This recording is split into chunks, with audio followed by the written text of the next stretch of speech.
किसान का बेटा पढ़ लिख गया है, अंग्रेजी भी पढ़े है, सब जाने हैं, पढ़े लिखे हैं, हम भी पढ़े लिखे हैं, PhD कर रहा हूँ मैं एग्रीकल्चर इकोनॉमिक्स से। तो हमें समझ में आ रहा है ना कि हमारा नुकसान है। तो ना कि गाँव का आदमी नहीं पढ़ रहा, सबने अपने बालक पढ़ा है। क्यों कह रहे हैं कि ये ना समझ है, ये कुछ अपडेट नहीं रहते किसान?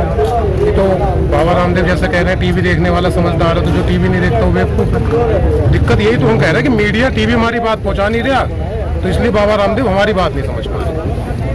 तो इसलिए किसानों की तरफ से बाबा रामदेव ना समझ, क्यों? क्योंकि वो हमारी बात नहीं समझ पा रहे। वो कह रहे हैं कि मोदी जी तो फकीर आदमी है, वो क्यों नुकसान उठाएंगे किसान? गब्बर जो था, वो जो लुटेरा था, सुल्ताना डाकू था, वो भी तो बेचारा आगे पीछे कुछ नहीं था, किसके लिए लूट करता था? किसी आदमी का सगल हो जाता है, शौक हो जाता है, तो शौक बहुत बुरी चीज़ है। मोदी जी को ये शौक है कि मैंने जो कर दिया वो सही है, ऐसा कुछ नहीं है। वक्त आता है, किसान का बेटा जाग गया तो कोई दिक्कत कोई नहीं है। लेकिन 4 दौर की बातचीत हो चुकी है, कोई नतीजा तो नहीं निकल रहा है। कोई बात नहीं, स्वाभिमानी कौम है, अडिग कौम है। हमारे बुजुर्गों ने महीनों महीनों संघर्ष करे, इस भारतीय किसान यूनियन के बैनर तले खड़े हैं। चौधरी महेंद्र सिंह टिकैत ने, किसान मसीहा ने वोट के लपटप महीनों रैली करी है। उस टाइम के प्रधानमंत्री राजीव गांधी को रैली उसमें करनी थी, पीछे हटा। तो ऐसा नहीं है, किसान इतना भी कमजोर नहीं है, ये अलग बात है, थोड़ा भ्रमित हो गया था, लेकिन किसान आज भी सबसे ज्यादा मजबूत है, सबसे ज्यादा स्वाभिमानी कौम है। लेकिन गुट तो कई हो गए ना, ये तो बात मानो।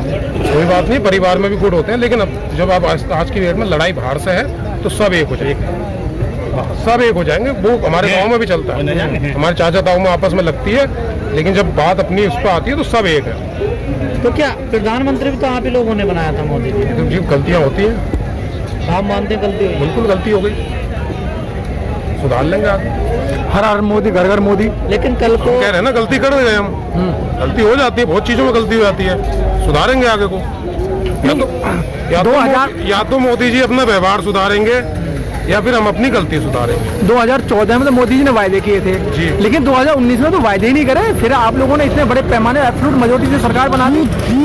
ऐसा है ना, किसान आदमी जब किसी को विश्वास करे है ना, हाँ, तो थोड़ा लंबे समय के लिए करे, नहीं तो फिर इसका हम बैग थाली के बैगन नहीं है, हम इधर को लुल गए उधर को लुल गए, हम बड़ी रक्सी है। फिर इन कानूनों को लेकर क्यों नहीं विश्वास कर लेते आप? हम कोई बीज भी लेते हैं ना, तो पहले हम उस पर बड़ा सेटिस्फाई करके ले लेते हैं, फिर उसे बदलने में हम बड़ा टाइम लगाते हैं कि चेंज करूं या नहीं करूं। बीज की बता रहा हूँ, हाथ की बीज नहीं, सर आपने अभी कहा अपना व्यवहार ही बता रहे हैं, हम अपना व्यवहार बता रहे हैं, धीरे धीरे हमें उम्मीद थी कि चल कोई बात 2022 में आपकी आय 2 गुनी हो जाएगी, 2022 का इंतजार मैं बता रहा हूँ, किसान जितना बर्दाश्त कर सके हमने बर्दाश्त करा, बोले चल अब नहीं तो आगे सुधर जाएगा, लेकिन अब हमें दिख गया है कि ये बंदे सुधरने वाले नहीं। बस हम अपनी गलती का सुधार करेंगे, मोदी को अगर ला सके हैं तो कोई बात ना, झूला है ही उस पर, गुजरात भेज भी सकते, इतना कमजोर ना समझे देश। अमित शाह कह रहे 50 साल राज करेंगे हम। भैया ये वो कौम है ना जिसने अंग्रेजों से लेकर नीचे का, मुगलों से लेकर सबको यहाँ से हटाया, जो सोच का आए थे, हम तो अजय है ना। ये किसान वो है कि अगर खड़ा हो गया ना तो ये सब भागेंगे, कोई दिक्कत नहीं। 50 साल के 100 साल को कह दो, मैं कह दूंगा जी मैं 500 साल जीऊंगा जी, थोड़ी जाऊंगा। अगर आपकी मांगों को मान लेती सरकार तो क्या फिर दोबारा से वोट दोगे? बिल्कुल भैया, हम अपने घर जाएंगे, हम खुशी खुशी जाएंगे, हम और क्या, हम मोदी कर देंगे। आज मान ले, आज मैं भी वह कह दूंगा मोदी जिंदाबाद। और फिर कोई ऐसा भैया मसले से आए, मोदी के खिलाफ नहीं आए, हम अपने मुद्दे पे आए, हमारे मुद्दे हल करे, किसानों को उसकी फसल का वाजिब दाम दे। फिर पीछे से एमएसपी का खेल है, इसको करे। गन्ने की पेमेंट है वो टाइम से क्यों नहीं होती? किसान की खुशहाली हमारे ऊपर काम नहीं, हमारे ऊपर केसीसी का कर्जा है करोड़ों, मतलब लाखों का। हम तो अगर एक दिन एक्स्ट्रा हो जाता है तो हमारे 1 साल की लिमिट है, 1 साल से एक दिन ऊपर हो गया, हम पे ब्याज बढ़ जाएगा। सुप्रीम कोर्ट ने कह दिया जी किसानों को ब्याज मिलेगा गन्ने की पेमेंट लेट होने पे, हमें तो ना मिल लिया। हम अपना ही पैसा जो हमारा सरकार के पास है वही पैसा हम वापस लेते हैं, उस पर ही हम ब्याज भुगत रहे हैं। गन्ने 1 साल की पेमेंट नहीं है, 1 साल तो मैं केसीसी से काम चलाऊंगा ना, ब्याज बढ़ूंगा ना मैं उसका, और डिले कर गया 1 महीने 1 दिन भी, उसका फिर मेरा बढ़ जाएगा, 13% में पहुंच जाऊंगा मैं। तो ऐसा धोखा ना करें, किसान जाग जाएगा, किसान के बच्चे समझने लगे हैं। और ऐसा है कि भले ही हम पढ़ा हूँ, मैंने खेती अपने हाथ से नहीं की, लेकिन किसान का दर्द है, क्योंकि मैं किसान का बेटा हूँ, बढ़ेगा।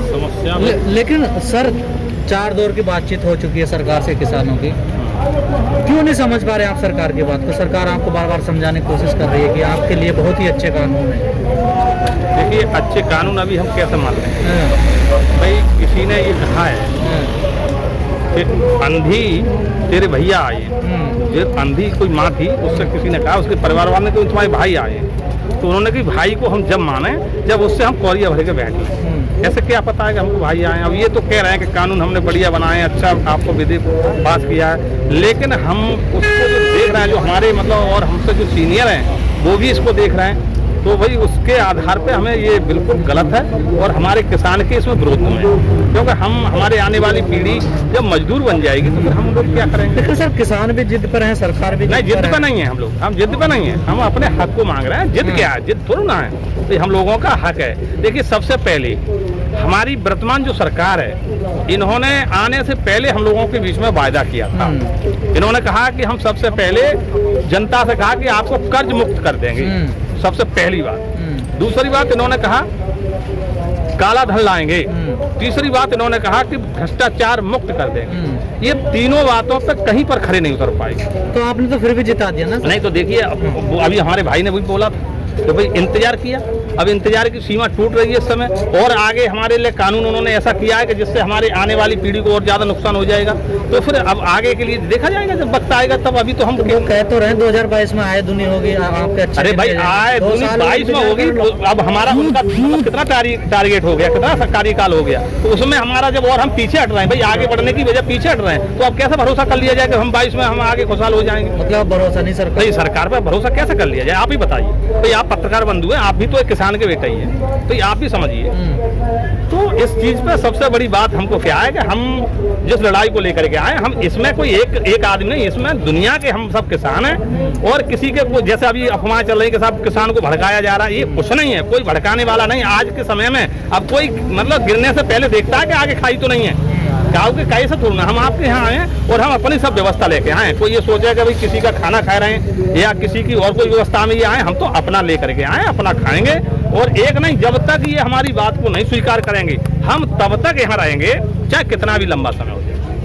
इसलिए विनती और निवेदन के साथ हम प्रधानमंत्री व मुख्यमंत्री से दोनों से विनती निवेदन करते हैं कि हमारी बात को साधारण स्वीकार कर लिया जाए तो बेहतर। यही तो जिद है ना सर आपकी, आप जब तक रहोगे जब तक वो नहीं मानेंगे, वो कह रहे हैं हम नहीं मानेंगे, ये तो टकराव वाली स्थिति। देखिए टकराव, अच्छा एक बात तो सुनो, जब हम मतलब हमारी आने वाली पीढ़ी मजदूर बन जाएगी तो फिर हम घर पर बैठ क्या करेंगे। इससे तो बढ़िया ये है कि यहाँ पर अपने रोड पर हैं, और फिर जब वक्त अगर ऐसा होता है तो फिर जो भी होगा फिर बाद में देखा ही जाएगा, फिर क्या करेंगे। भाई हमारा जो सीनियर है, हमारे भारतीय किसान यूनियन के जो हमारे जन्मदाता हैं, उनके जैसे आदेश होंगे फिर हम अब भाई मिल करके उस पर चलेंगे, क्या करेंगे, मजबूरी होगी भाई हम लोगों को। इसलिए विनती और निवेदन ये है कि अभी हमारी बात को सुन लिया जाए, साधारण सुन लिया जाए, बेहतर होगा। नहीं तो इतना देखिए, इन्हीं लोगों की मतलब कारनामा से आपको मुख्यमंत्री बनाएगा या आपको प्रधानमंत्री बनाएगा। अगर आप देखिए, दुनिया में किसी ने कहा कि भाई आपके क्या बाप हैं, तो कम सोच वालों ने हंस दिया कि यार बाप तो एक होता है दुनिया में,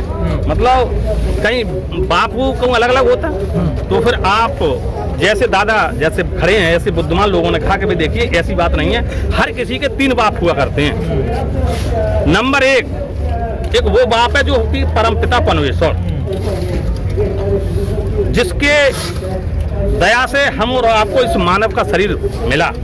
इसके बाद एक बाप वो है जिसके खून पसीना से हम और आपको जन्म मिला, उसने हमारा लालन पालन किया। और तीसरा बाप वो है जो कि आज हमारा राजा है, जिसको हम प्रधानमंत्री कह सकते हैं, मुख्यमंत्री कह सकते हैं। तो सबसे बड़ी बात ये, मुझे सबसे बड़ा दुख तो ये है कि हर बाप अपनी औलाद को सब कुछ करता है, अपनी औलाद को मतलब चोटी से और एड़ी तक का मतलब मेहनत करके पसीना बहा देता है कि मेरी भाई औलाद खुशी रहे, संपन्न रहे। और हम अपने प्रधानमंत्री मुख्यमंत्री जी से यही विनती करना चाहते हैं कि भाई देखिए, आप भी हमारे बारे में सोचिए।